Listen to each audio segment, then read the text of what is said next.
গুগলের মজার জিনিসটা দেখছেন না? হ্যাঁ গুগলটা দেখছি তো। সার্চ করলে আসে চোরের দলের পরের খেলা কবে। এটাই তো আমি চিন্তা করতেছিলাম কি জানো, তোমাদের জীবনে তো তোমরা কিছু করতে পারো নাই, যেমন যে একটা সোশ্যাল মিডিয়াতে ব্যবহার হওয়ার পরে নিজেদেরই তো কিছু লিখতে পারো নাই। এখন তোমরা প্রযুক্তি নিয়ে কথা বলবো, এই প্রযুক্তিতে যে প্রযুক্তিকে যে ডিগনিফাইড করা যায়, এই প্রযুক্তিকে যে আসলে সেন্টার্ড করা যায় এবং সেটা যে এআই দিয়ে সেন্টার্ড করা যায় এবং সেটা দিয়ে আনা যায়। এতদিন জানতাম যে আর্জেন্টিনার সমর্থক অলিতে গলিতে, হ্যাঁ তো তারা কি করছে ঘরে বসে কি করছে? তারা এইটা ট্যাকেল দিতে পারছে না। আমাদের এরকম চুরি করার স্বভাব নেই। আগে জানতাম ফুটবল খেলা 11 জনে হয়, এখন দেখি 12 জন হয়ে যাচ্ছে। তোমার ভুল হয়েছে, সংখ্যাটা 10 জনে হয়। সংখ্যাটা 10 জনে। কিভাবে 10 জনে হয় ভাই? আর্জেন্টিনা শুধু 10 জন হয় এই কারণে যে আর্জেন্টিনা যখন ফুটবল খেলে, বর্তমান সময়ের ফুটবলটা আর্জেন্টিনার কাছে এরকম যে আর্জেন্টিনা 11 জন প্লেয়ার নিয়ে কখনো মাঠে নামে না, তারা তো 12 জন নিয়ে নামে। আর্জেন্টিনা 10 জন প্লেয়ার নিয়ে মাঠে নামে, তারা 12 জন নিয়ে নামে ভাই। কোচ থাকে। হ্যাঁ, আর্জেন্টিনার স্ট্র্যাটেজি হচ্ছে যে আর্জেন্টিনার মাঠে একজন কোচ থাকে।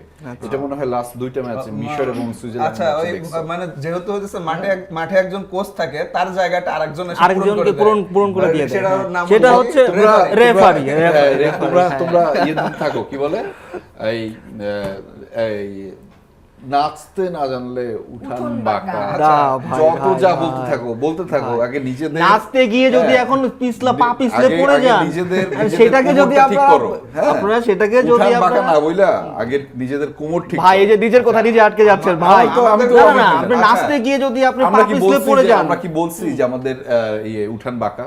আমরা তো খেলতেছি, নাচতেছি, আমরা বলি নাই যে আমাদের উঠান বাঁকা। মানে খেলার জন্য যে মঞ্চটা তৈরি করে দিছে একজন, সেটা তৈরি করা স্ক্রিপ্টেড। তোমাদের বেলা আগে নিজেরা ভাই এটা স্ক্রিপ্টেড ভাই। হ্যাঁ, তোমাকে আরো তথ্য দেই। ভাঙা মঞ্চের মধ্যে নাচার চেষ্টা আপনি তথ্য দেওয়ার আগে ভাই তোমরা ভাঙা মঞ্চের মধ্যে অত নাই। শুনো, এবারের 90 এর পরে, 1990 সালের পরে এইবারের ব্রাজিলের টিমের পারফরম্যান্স হচ্ছে সবচাইতে খারাপ। হ্যাঁ আচ্ছা, আপনি এটা বলতেছেন একটা ডেটা নিয়ে ভাই, একটা ডেটা নিয়ে কথা বলতেছিলাম। না আমি এটা নিয়ে তো কথা বলতেছিলাম। ঠিক আছে ভাই, 90 এর পরে আমরা প্রথম মানে এই 90 এর পরে যাওয়ার আগেই হেরে গেছি।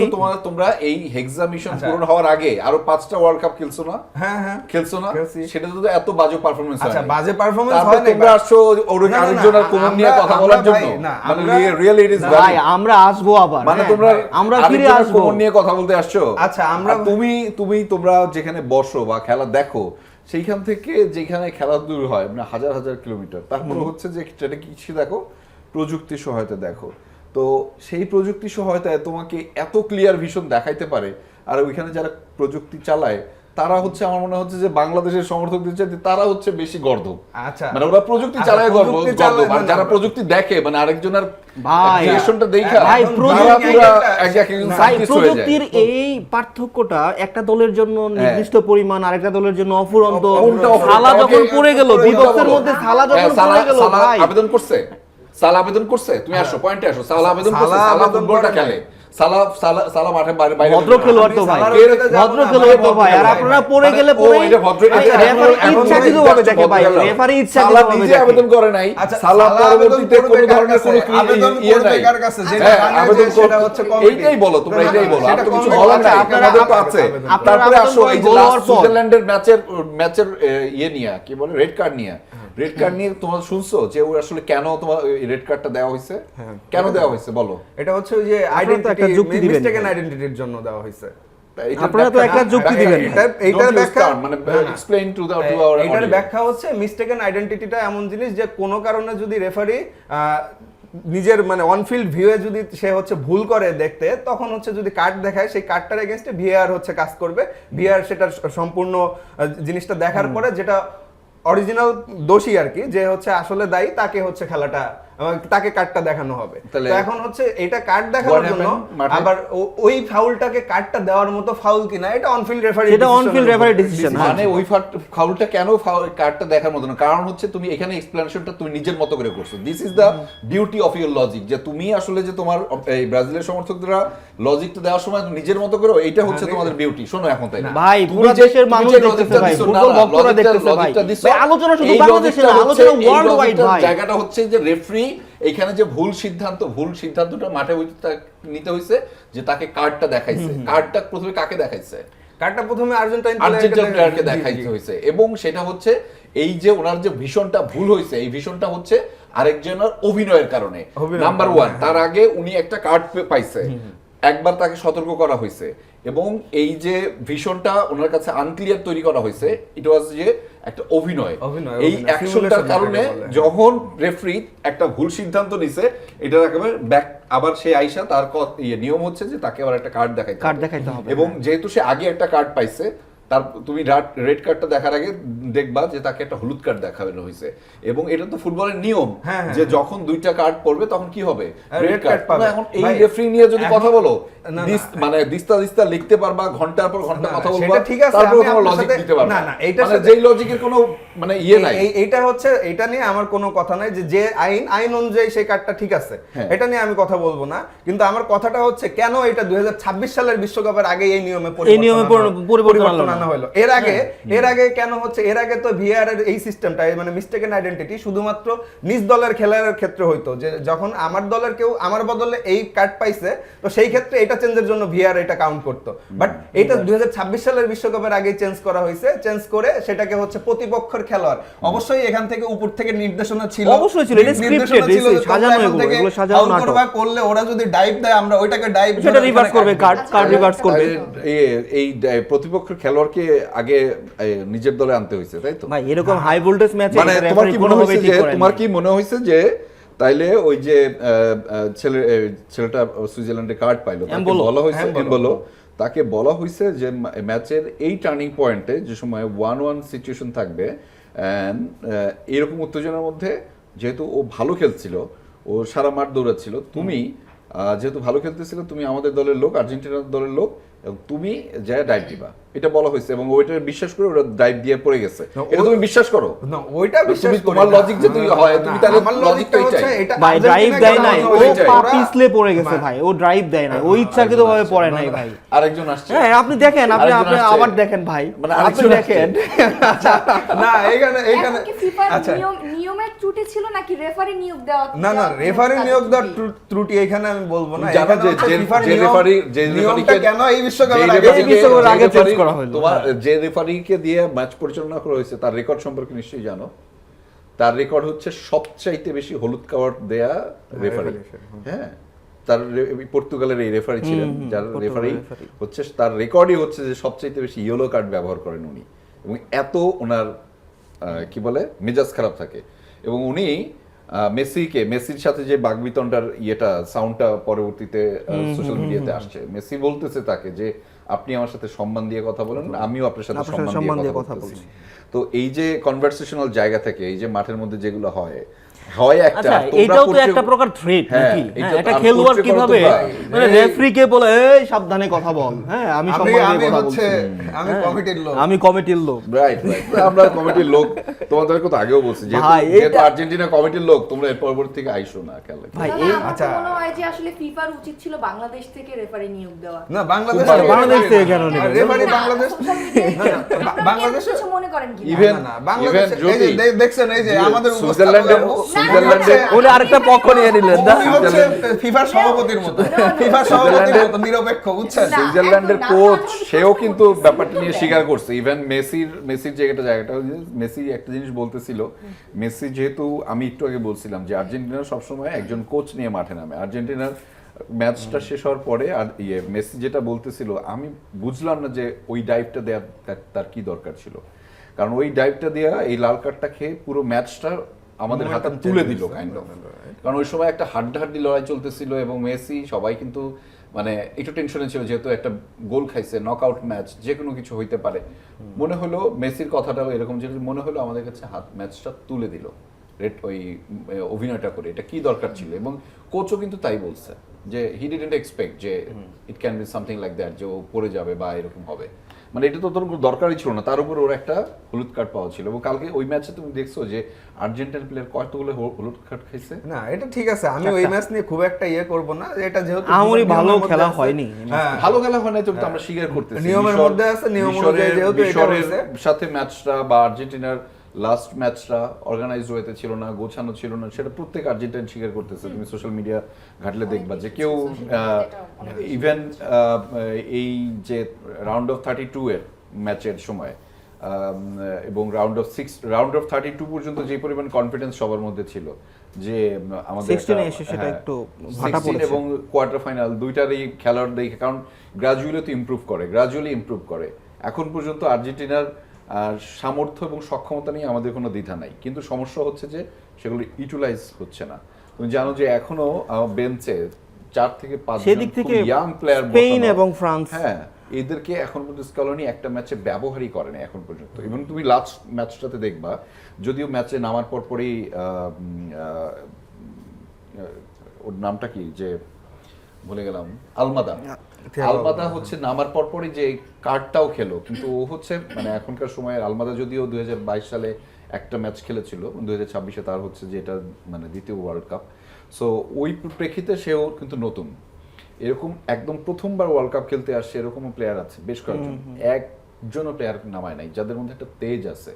এই টিমটার মধ্যে দেখবা যে সবাই একটু ম্যাচিউরড, হ্যাঁ মানে সবাই একটু ম্যাচিউরড, সবাই চেষ্টা করছে জান প্রাণ দিয়ে খেলছে, কিন্তু ইংল্যান্ডকেও তারা হুঁশিয়ারি দিয়ে বসেছে যে আমরা প্রয়োজনে জীবন দেব, তবুও আমরা এই বিশ্বকাপকে ঘরের মাঠে এবং নিয়ে যাব। ডেভিড বেকহামের সবচেয়ে প্রিয় খেলোয়াড়কে জানো?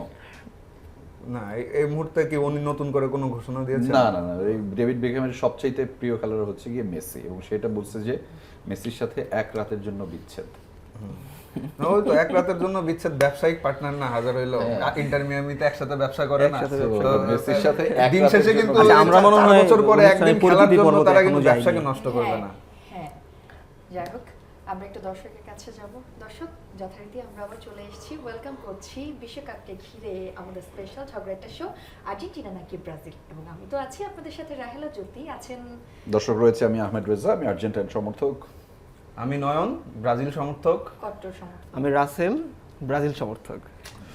ওকে, আমরা আসলে কপালে লেখা থাকলে যা হয় আর কি, আমরা একটু না, ব্যাকফুটে আমরা তো আছি। ভাই, আমরা তো হ্যাঁ, আপনারা তো বলেছি। চাইবেন যে ব্রাজিল সমর্থকদের কিভাবে হেয় প্রতিপন্ন করা না যায়, মানে সেটা যদি হ্যাঁ, হইতো, ও, হ্যাঁ নয়ন মানে ব্রাজিল সমর্থকদের যদি আমরা একটা গুরুত্বপূর্ণই করা হইতো, তাহলে তো বড় পর্দায় আমরা একদিন খেলা দেখলাম ব্রাজিল অফিসে, diehard fan মানে দের কপাল ওই dry হয়ে ব্রাজিল গেছে। এবং আর্জেন্টিনা সমর্থক থাকবে যথারীতি, যেহেতু আর্জেন্টিনা খেলা আমরা হেরে গেছি। ওই দিন দেখলাম কিছু কিছু সমর্থক এত উগ্র, হ্যাঁ একটু ধরো একটা পক্ষ থাকবেই তো না, পক্ষ বিপক্ষ অবশ্যই থাকবে খেলা দেখতে গেলে। এখন তারা মনে করেন যে না, এখানে যারা খেলা দেখবে সবাই আর্জেন্টিনা সমর্থক, মানে ব্রাজিল সমর্থকদেরও তারা ফোর্স আর্জেন্টিনা করছে বানায় যে দিতে হবে। হ্যাঁ আপনারা আর্জেন্টিনা সমর্থক মানে ওই যেভাবে করেন। তারা ওয়ার্ল্ড কাপটা জিতছিল 78 সালে, ওইটা আর কি নিয়ে আসে। না সেটা তো আহমেদ রেজা ভাই এটা আপনি স্বচক্ষে দেখেছেন, রেজা, এবং আপনাদের দিন চলে এসেছে। না, না, আমি পার্সোনালি কিন্তু আহমেদ রেজা আপনাকে কিন্তু আমি পার্সোনালি সমবেদনা জানাইছি এবং বলছি যে কামব্যাক করবে আর্জেন্টিনা। তো তুমি তোমার বলা শেষ হলে আমি বলবো, তুমি প্লিজ আপনি আপনি আপনি বলেন ভাই, এখন বলছো, বলেন। তুমি বলছো যে এইখানে খেলা দেখতে বসে পক্ষ বিপক্ষ থাকবে, তাই না? আচ্ছা, পক্ষ বিপক্ষ থাকবে, এইটুকু ম্যাচুরিটির মাইন্ড নেওয়ার ম্যাচুরিটি আর্জেন্টিনা সাপোর্টারদের আছে, নাম্বার 1। নাম্বার 2 হচ্ছে যে বিহেভিয়ারাল আসপেক্ট বলে একটা ব্যাপার আছে, হ্যাঁ, বিহেভিয়ারাল আসপেক্ট এবং এনভায়রনমেন্টাল আসপেক্ট।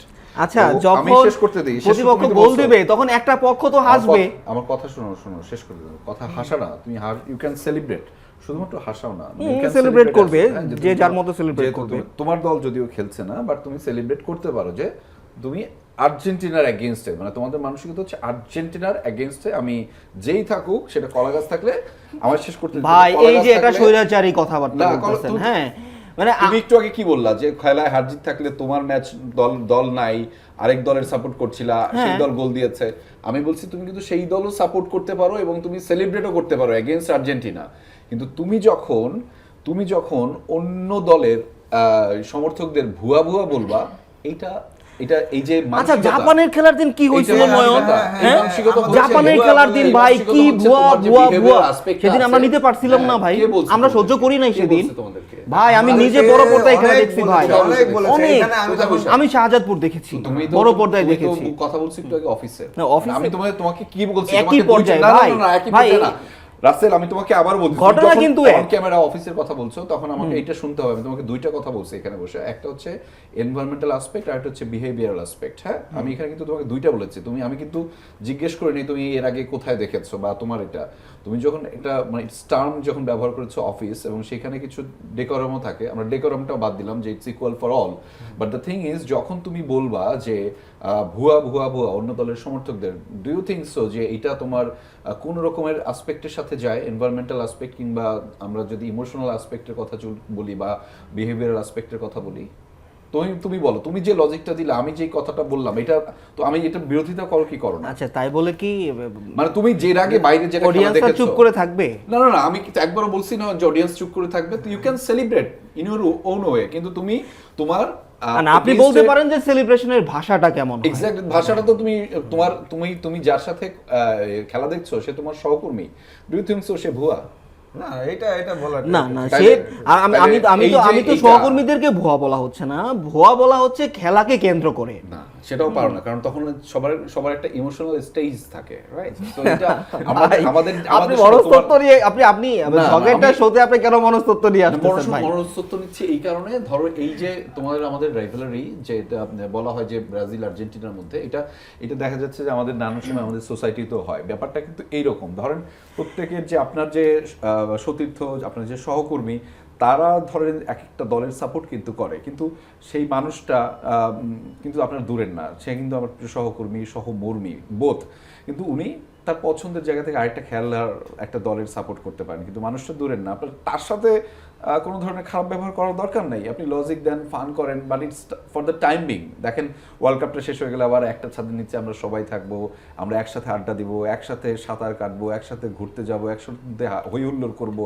এই যে মজা, এটা তো আমাদের মধ্যে মজা, কিন্তু পছন্দের জায়গাটা এটা হচ্ছে এক একজনের ইন্ডিভিজুয়াল পার্সপেক্টিভ থেকে হয়। সো ওইটা আমরা অনেকটা সময় অনেক ক্লোজ থাকার কারণে যে সম্মান দেখাই না, আর ও তো আমার কাছের, নয়ন তো আমার কাছের ছোট ভাই, রাসেল তো আমার কাছের ছোট ভাই, দ্যাটস ডিফারেন্ট ইস্যুস। কিন্তু যখন তুমি মানে আউট অফ দ্য বক্স যাবা, যে এই বাউন্ডারির বাইরে, তখন আবার পুরো ওয়ার্ল্ড কিন্তু আমাদের জন্য আলাদা। ভাই আপনি যেহেতু মানে আপনার আলোচনার মধ্যে একটা বার্তা আসছে, সেটা হচ্ছে ফুটবল কেন্দ্রিক সহিংসতা, একটা ডেটা আমরা দেখলাম বাংলাদেশে মেবি 12 জনের উপরে, এটা কিন্তু ওয়ার্ল্ড ওয়াইড একটা হিউজ একটা অ্যামাউন্ট, যে 12 জন মানুষ এই খেলাকে কেন্দ্র করে তাদের জীবন পর্যন্ত বিসর্জন হয়েছে। এবং সেটার জন্য আইন শৃঙ্খলা রক্ষাকারী বাহিনীর পক্ষ থেকে কয়েকটা নির্দিষ্ট দলের সাপোর্টারদের এবং সেখানকার সংশ্লিষ্ট যারা আছে তাদের সতর্কবার্তাও পাঠানো হয়েছে, মানে আমাদের দেশে আইন শৃঙ্খলা বাহিনীর পক্ষ থেকে বিশেষ করে। সো এই মেসেজ মানে সেটা অফিসিয়ালি লিখিতভাবে পাঠানো হতে হয়েছে। ফলে এটা আসলে কেন বলছি দর্শক, সেটা মাত্র আমাদের জন্যই, কারণ বলছি না আমাদের যেই ভাইটি আপনার বিপক্ষে গিয়ে সমর্থন করে, সে কিন্তু দূরের মানুষ না, আমাদের কাছে মানুষ। সো এই খেলাটা চলে গেলে, ওয়ার্ল্ড কাপটা চলে গেলে আবার দেখবেন যে একসাথে মজা করতেছি, বা এখনো একসাথেই ফান করছি, বাট খেলার সময় আমরা আমাদের পক্ষপাতিত্ব বা দলের পছন্দকে প্রায়োরিটি দিই, কিন্তু সেটা নিয়ে কোনো ধরনের সহিংসতা হোক এটা কিন্তু আমরা কখনোই চাই না। হ্যাঁ, বা কোনো ধরনের একটু বৈপরীত্য আচরণ, সেটা কিন্তু আমাদের মানে সাপোর্ট করা উচিত না, আমরা এটাকে অ্যালাউ করি না, আমরা নিজেদের মধ্যেও অ্যালাউ করি না। সো আমরা একটু কি দেখে নিব যে কালকে প্রথম সেমিফাইনাল বুধবারে অনুষ্ঠিত হতে যাচ্ছে।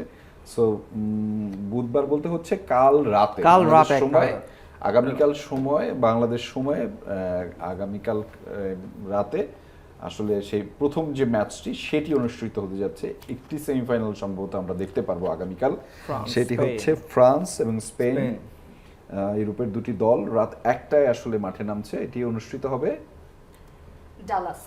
ডালাসে, ইউএসএ ডালাসে অনুষ্ঠিত হবে, এবং এটা একটা ফেমাস মূলত হচ্ছে স্টেডিয়াম, এই ডালাসের এই স্টেডিয়ামটা, এবং সেখানে যে প্রথম সেমিফাইনাল অর্থাৎ বিশ্বকাপের আর 4টি ম্যাচ বাকি রয়েছে, মূলত 4টি ম্যাচের প্রথম ম্যাচটি কাল অনুষ্ঠিত হবে, এবং সেটি ঘিরে কি অবস্থা রাসেল, কি মনে হচ্ছে? হাড্ডাহাড্ডি লড়াই হবে ভাই, হাড্ডাহাড্ডি লড়াই হবে ফ্রান্স এবং স্পেন। ফ্রান্সের জন্য একটু এগিয়ে, ফ্রান্স হচ্ছে আপনি একটা ডেটা যদি টানেন, ফ্রান্স কিন্তু 18 তো কাপই নিল, 22 হচ্ছে তারা ফাইনাল খেলছে। সো 26 তারা চাইবে যে কাপটা তাদের ঘরে নিতে, স্পেনকে একটুও ছাড় দিবে না। ওইদিকে লামি ইয়ামাল ইয়াংস্টার, সেও হচ্ছে ছাড় দিবে না, ওলমো, দুর্দান্ত একটা খেলা হবে, আমরা সেটার অপেক্ষায় আছি। যদিও আমাদের জন্য খুবই ব্যথার কারণ, আমরা অনেক আগেই মাঠ থেকে, এটা কোনো সমস্যা না, ফুটবলই তো এইটা একটু নয়ন যদি একটু বলতে, স্পেন ফ্রান্সকে আটকে দিবে। দুইটা দলের স্পেন এবং ফ্রান্সের দুই দলের খেলার ধরনটা টোটালি একটু ডিফারেন্ট। একটা হচ্ছে টিকি টাকা খেলে অভ্যস্ত এবং আরেকজন হচ্ছে একদম ফোর্স অ্যাটাকিং এ হচ্ছে অভ্যস্ত। দুইজনের খেলার দুর্দান্ত দুই রকম ধরন। ইয়ামালের ধরন একরকম, এমবাপ্পের একরকম। তবে হচ্ছে এখানে একটা স্ট্যাটিস্টিক্স যুক্ত করে যদি তুমি একটু বলো যে ফ্রান্সের কথা যেমন বললো রাসেল যে তারা ব্যাক টু ব্যাক দুইটা ফাইনাল খেলেছে, এটা তাদের ব্যাক টু ব্যাক 3টা সেমিফাইনাল এবং ইউরো চ্যাম্পিয়ন। আবার হচ্ছে যে তুমি একটা জিনিস যদি মনে করো বা তোমার নিশ্চয়ই মনে আছে যে স্পেন এখন পর্যন্ত যে কয়টা সেমিফাইনালে উঠেছে তারা প্রত্যেকটাতেই ফাইনাল খেলেছে এবং ফরচুনেটলি তারা একটাতেই সেমিফাইনাল খেলেছে, একটাই সেমিফাইনাল খেলছে এবং একটাই ফাইনাল খেলেছে, একটাতেই জিতে আর গেছে। ওদের হচ্ছে মেইন যে জিনিসটা ফ্রান্সের যে স্পিড, এই স্পিডটাকে আটকানোর জন্য ওরা যে টিকি টাকাটা খেলে Right. এটা ইফেক্টিভ হইতে পারে এই ম্যাচে। আর আচ্ছা। ওদেরও গতিশীল প্লেয়ার আছে, ইয়ামাল, তারপর নিকো উইলিয়ামস, এরা হচ্ছে উইলিয়ামস, যথেষ্ট ওলমো। গতিশীল, এবং ওলমো আছে, আবার ওয়ার জাবাল আছে, এরা যথেষ্ট মানে গতিশীল আছে এবং তারা ট্যাকটিক্যালি হচ্ছে টিকি টাকা খেলে সেই ফ্রান্সের যে স্পিডি ফুটবল সেটাকে আটকাই দিতে পারে। তো এটার একটা জায়গা আছে। আর তবে আরেকটা মজার ইনফরমেশন হচ্ছে এমবাপ্পে যখন থেকে বিশ্বকাপ খেলা শুরু করেছে তখন থেকে ফ্রান্স কোনো ম্যাচ নির্ধারিত সময়ের মধ্যে হারে নাই। 2022 সালের ওয়ার্ল্ড কাপ যে ফাইনাল, সেটা কিন্তু এক্সট্রা টাইমে গিয়ে টাইব্রেকারে ফলাফল নির্ধারিত হয়েছে, তারা কিন্তু ম্যাচের নির্ধারিত সময় হারে নাই। এটা হচ্ছে একটা ইনফো। তো দেখা যাক এই লড়াইটা। আমি এটা জানতাম না একদমই। আমি এই ম্যাচটা হচ্ছে যে দেখবো হচ্ছে এই কারণে যে এটার মধ্যে একটা রিয়েল ফুটবলের ভাইব পাওয়া যাবে, মানে কে যে হারবে আর কে যে জিতবে এটা কোনো প্রেডিকশন করা যাচ্ছে না। কোয়াইট এখনো টাফ। confusion। এক্স্যাক্টলি, কারণ দুই দলের খেলার ধরন দুই রকম, দুই দলের দুই রকম ভিন্ন খেলোয়াড় রয়েছে। আর মাঝে মধ্যে মনে হয় যে মানে অনেকটা সময় অনেক দর্শক, বিশেষ করে আমরা খেলা দেখার পরে তাদের ভিন্ন মতামত জানান যে মানে স্পেনের খেলা নিয়ে, ইভেন আর্জেন্টিনা ওই একই সেম প্যাটার্নে খেলে, যে এটা দেখতে অনেকটা বোরিং লাগে, মানে কন্টিনিউয়াস প্রসেসে এরকম টিকি টাকার মধ্যে থাকাটা ইটস বোরিং। বাট ওরা হচ্ছে খেলাটাকে ডেভেলপ করে, সময় নিয়ে খেলাটাকে ডেভেলপ করে, দেন হচ্ছে ওরা গোলের দিকে যায়, যেটা আবার ফ্রান্স টোটালি ভিন্ন। মানে আমি বল পাইছি তো হচ্ছে গোলে যেতে হবে। স্পেন কিন্তু ভাই 6টা খেলা খেলছে, তারা ম্যাচ খেলছে, এখানে 4075টি পাস খেলছে, হ্যাঁ? এবং সেক্ষেত্রে সেই দিক থেকে কিন্তু ফ্রান্স পিছিয়ে আছে। একদমই। আবার এই খেলাটা আমরা আসলে মজা করে দেখতে পারবো। এটার ক্ষেত্রে আরেকটা বিষয় একটু এগিয়ে রাখা যায়, সম্ভবত স্পেন কি একটা গোল খেলো এখন পর্যন্ত? হ্যাঁ, একটা গোল খেয়েছে, একটা গোল হজম খেয়েছে করেছে একটা পুরো ওয়ার্ল্ড কাপে এখন পর্যন্ত, তাদের গোল খাওয়ার সংখ্যাটা হচ্ছে একটা। এছাড়া ফ্রান্স তো এর বেশি খেয়েছে, কিন্তু এখানেও একটা হয়তো দুই গোলকিপারের মধ্যে একটা বিশেষ দ্বৈরথ দেখা যাবে। এবং সেই ম্যাচটি নিয়ে অনেক এক্সপার্টিজ অনেক ওপিনিয়ন দিচ্ছেন, সেগুলোর মধ্যে 2-3টা ওপিনিয়ন আমরা আসলে দেখছিলাম সোশ্যাল মিডিয়াতে। তোমার কি দেখেছো কিছু এরকম?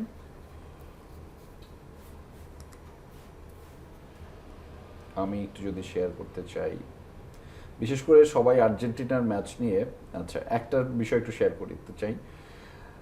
অতীতে বিশ্বকাপে জেতা 4 দলই সেমিফাইনালে উঠেছে, এমন ঘটনা বিশ্বকাপের ইতিহাসে তৃতীয়বার।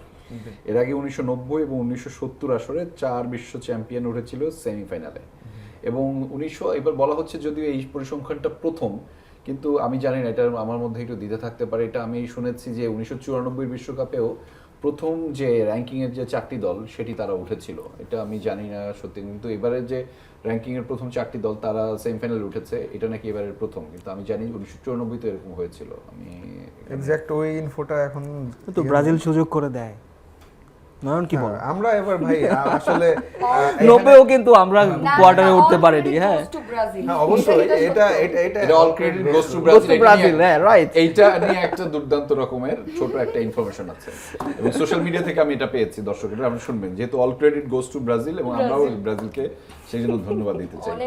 প্রতিবার বিশ্বকাপের সময় আর্জেন্টিনাকে বলদ বানানোর জন্য ব্রাজিল এবং ব্রাজিলই সেরা। কেমন করে? প্রতিবার ব্রাজিল আর্জেন্টিনাকে বলে, আমরা সেমিতে আছি, তোরা আসতে পারলে আয়, দেখা হবে। আর্জেন্টিনা বলদের মতো সেমিতে গিয়ে দেখে ব্রাজিল নাই। আরে কি যে একমাত্র ব্রাজিল হচ্ছে ইন্সপিরেশন।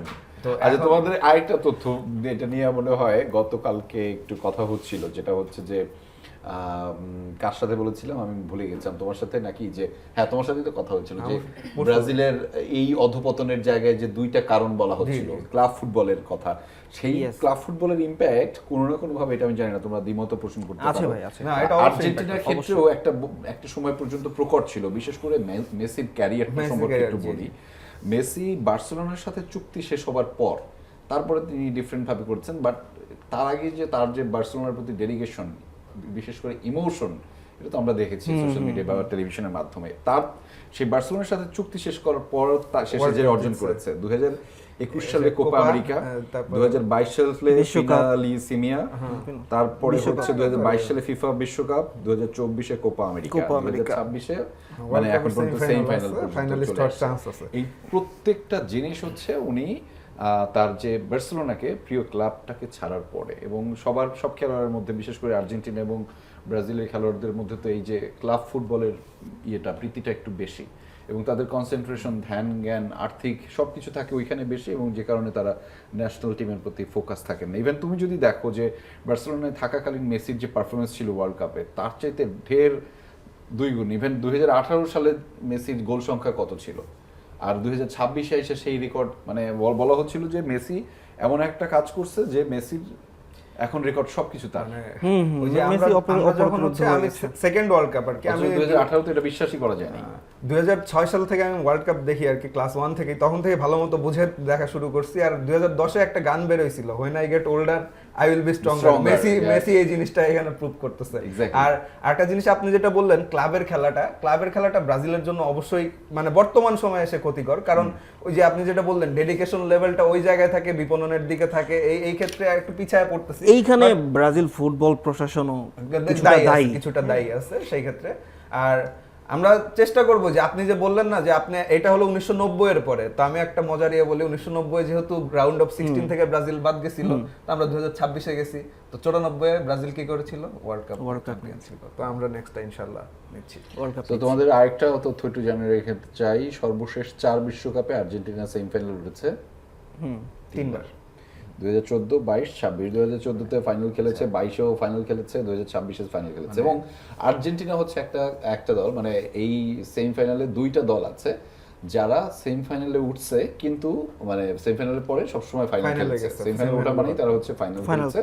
সেরকম হচ্ছে আর্জেন্টিনা এবং স্পেন, একমাত্র এই 2টা দলই আছে। লেটস সি কি হয়। স্পেনেরটা অবশ্য আমি স্ট্যাটে ধরবো না, কারণ হচ্ছে একবারই উঠছে, ওইটা নিয়ে আসলে না, বাট আর্জেন্টিনার ক্ষেত্রে এটা ট্রুথ।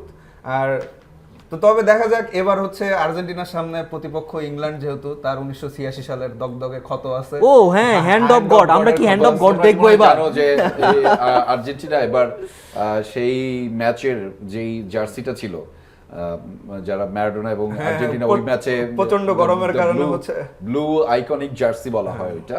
সো ফিফার কাছে আর্জেন্টিনা আবেদন করেছে সেই জার্সি পরে তারা খেলবে। আবার কি আচ্ছা, আবার কি আমরা হ্যান্ড অফ গড দেখতে পারবো নাকি? আবার কি লোকাল মার্কেট থেকে কিনে নেবে? বেসিক যেই জার্সিটা সেটা পরে আর্জেন্টিনা খেলবে না, যদি এখন পর্যন্ত ফিফা সেটা অনুমতি দেয়নি। যদি দেয় তাহলে হচ্ছে আর্জেন্টিনা খেলতে চায় তাদের যে 1986 সালে ফাইনালে এই ইউএসএতেই ইংল্যান্ডের বিপক্ষে তাদের একটি ম্যাচ ছিল, এবং সেখানে ব্লু আইকনিক জার্সি পরা ছিল। মেক্সিকোতে ছিল এটা, ওইটা মেক্সিকোতে ছিল। আচ্ছা, মেক্সিকোতে ছিল। সো রাইট, সরি, যেহেতু হোস্ট কান্ট্রি 3টা আউলে ফেলতেছি। সো হচ্ছে যে সেখানে এই ব্লু আইকনিক জার্সিটা পরে আর্জেন্টিনা খেলতে চায়। লেটস সি এখন পর্যন্ত সেটা দিবে কিনা।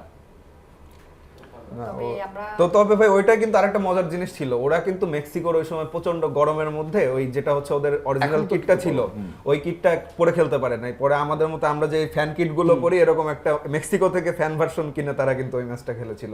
বাহ। সো আমরা একটু শেষ দিকে রয়েছি, আমরা একটু কুইজের উত্তরটা জানিয়ে দিতে চাই। কি অবস্থা কুইজের? গতকাল কিসের কুইজ ছিল আর আজকের কুইজটা কি জ্যোতি? আমাদের গতকালের কুইজ হচ্ছে ফুটবলের বিখ্যাত স্করপিয়ন কিক কৌশলটির আবিষ্কারক কে? তবে আমাদের অপশন আছে 4টি: আর্সেনিও এরিকো, জোয়েল, আনহেল বোসিও, রেনে হিগুইতা। তবে রেজা, আমাদের উত্তর নিয়ে হচ্ছে একটা কনফিউশন আছে। যেমন হচ্ছে রেনে হিগুইতা এবং বেসিক্যালি আর্সেনিও দর্শক এরিকো। আমাদের কোনো কনফিউশন নাই আসলে কনফিউশনটা অনেকটা সময় সোশ্যাল মিডিয়াতে পাওয়া যায় বা গুগলে পাওয়া যায় বাট হ্যাঁ। সঠিক উত্তরটি হচ্ছে এখানে Rene Rene Higuita Higuita. So Yes. এটা হচ্ছে সঠিক উত্তর কিন্তু অনেকেই লিখছিলেন দুই তিনটা অপশনের কথা যেহেতু লিখেছেন সেখানে আমাদের একটা এক্সপ্লেনেশন আছে অবশ্যই। এক্সপ্লেনেশনটা একটু শুনি এক্সপ্লেনেশন হচ্ছে কলম্বিয়ার কিংবদন্তি গোলরক্ষক রেনে হিগুইতা, যিনি কিনা 1995 সালে লন্ডনের ওয়েম্বলি স্টেডিয়ামে ইংল্যান্ডের বিপক্ষে একটি প্রীতি ম্যাচে প্রথমবারের মতো এই আইকনিক কিকটি প্রদর্শন করেন। হিগুইতা এই কৌশলটিকে জনপ্রিয় করে এবং এই কৌশলটির আবিষ্কারক হিসেবে ধরা হয় ওনাকেই। কিন্তু এরপরে 1934 সালে প্যারাগুয়ের ফুটবলার আর্সেনিও এরিকো অনুরূপ একদম একই রকম একটা কিক করেছিলেন বলে ইতিহাসে উল্লেখ আছে ফলে এটা নিয়ে যেহেতু একদম কাছাকাছি সময়ের বলা হয় কিন্তু সঠিক উত্তর কিংবা আমরা যেটা ইতিহাস থেকে স্বীকৃত এখন পর্যন্ত যে সেটি হচ্ছে রেনে হিগুইতা সেটি হচ্ছে সঠিক উত্তর এবং এরকম সঠিক উত্তর অনেকেই দিয়েছেন এবং সেই সঠিক উত্তরদাতাদের মধ্যে আমরা একজনকে বেছে নিয়েছি তার নাম হচ্ছে রুবায়েত হাসান, যিনি কিনা মৌলভীবাজার সদর থেকে উত্তরটি প্রদান করেছেন। রুবায়েত আপনাকে এবং ধন্যবাদ বিজয়ী অভিনন্দন হয়েছে। আপনাকে অভিনন্দন, রুবায়েত অভিনন্দন। এছাড়াও আমাদের আজকের কুইজ আছে একদম সবার জন্য। কুইজটা কি আমরা একটু শুনে নেই ফুটবল বিশ্বকাপের প্রথম অফিসিয়াল মাস্কটের নাম কি? অপশনগুলো অপশনগুলো হচ্ছে Maple the Moose, Willie, Tip ও ট্যাপ, পিকো। চারটি অপশন রয়েছে এবং প্রশ্নটি হচ্ছে এমন ফুটবল বিশ্বকাপের প্রথম অফিসিয়াল মাস্কটের নাম কি ম্যাপল দ্য মুজ, উইলি, টিপো ট্যাপ এবং পিকু সঠিক উত্তর কোনটি জানাতে থাকুন আমাদের এই আয়োজনের কমেন্ট বক্সে আপনার জার্সি পরিহিত ছবি সম্বলিত বা জার্সি পরিহিত ছবি দিয়ে জানাতে থাকুন আমাদের এবং দেখতে থাকুন ফুটবল আনন্দ করতে থাকুন নিজের বন্ধুর সাথে লড়াইটা চলুক কিন্তু সংঘর্ষ নয় সহিংসতা নয় দর্শক এবং ইয়েস বন্ডিংটা বজায় থাকুক, আর দিন আমরা শেষে সবাই আমরা বিশ্বকাপটাকে একসাথেই enjoy করি। থাকবো, এটাই হচ্ছে কথা। এটাই একদম, হচ্ছে কথা। একদম একদম একসাথে থাকবো একসাথে বাংলাদেশকেও ভালোবাসবো এবং অপেক্ষা করবো বাংলাদেশে যেন ফুটবল খেলে তখন সবাই একসাথে ভাই, বাংলাদেশ, সামনে একটা বাংলাদেশ। সুযোগ আছে কিন্তু। হ্যাঁ, 64 64 দলে করবে, 64 So, দলে দর্শক করবে। একটা সুযোগ আছে বাংলাদেশের জন্য বাংলাদেশ বাংলাদেশের জন্য যে 1930 সালে মূলত হচ্ছে 2030 100 সালে বছর হয়। সরি 2030 সালে মানে 1930 সাল থেকে শুরু হওয়া ফুটবল 2030 সালে 100 বছর অর্থাৎ বিশ্বকাপের 100 বছর পূর্ণ হতে যাচ্ছে এবং সেই বিশ্বকাপে ফিফা চিন্তা করছে 64 দল নিয়ে তারা একটা ফুটবল বিশ্বকাপের আয়োজন করবে যদিও সেখানে আসলে ধরন ধরা হচ্ছে যে 2 পর্বের হবে তারপরেও সেখানে কিন্তু বিশ্বকাপের আদলে সেটি থাকবে পুরোটা বিশ্বকাপ নামেই থাকবে ফিফার সেই যে আদল যদি থাকে বাংলাদেশের কিন্তু সেখানে একটা সুযোগ আছে সুযোগ আছে। আমরা আমরা চাই আশা করি যে আমরা আমরা মাঠে খেলবো। আমরা এই যে ব্রাজিল আর্জেন্টিনার সমর্থন বা মানে করব হয়তো ফুটবলের ক্ষেত্রে করব কিন্তু আমরা নিজেদের দেশটাকে ওই সময় সমর্থন করতে চাই। Represent লাল বাংলাদেশের সবুজ। হয়ে। Yes, লাল সবুজ। এবং এবারে আমি যেহেতু জার্সি পরছি না আমি কিন্তু তখন যদি আমাদের দেশ সেখানে অংশগ্রহণ করে তারপরেও তখন তিনি লাল কিন্তু সবুজ জার্সি FIFA সভাপতি থাকবেন। ফিফা সভাপতি থাকবে আমাদের। বাবা আজকে মতো ভালো থাকুন Bangladesh. Bye bye. Infantino, like Infantino. Okay, bye-bye.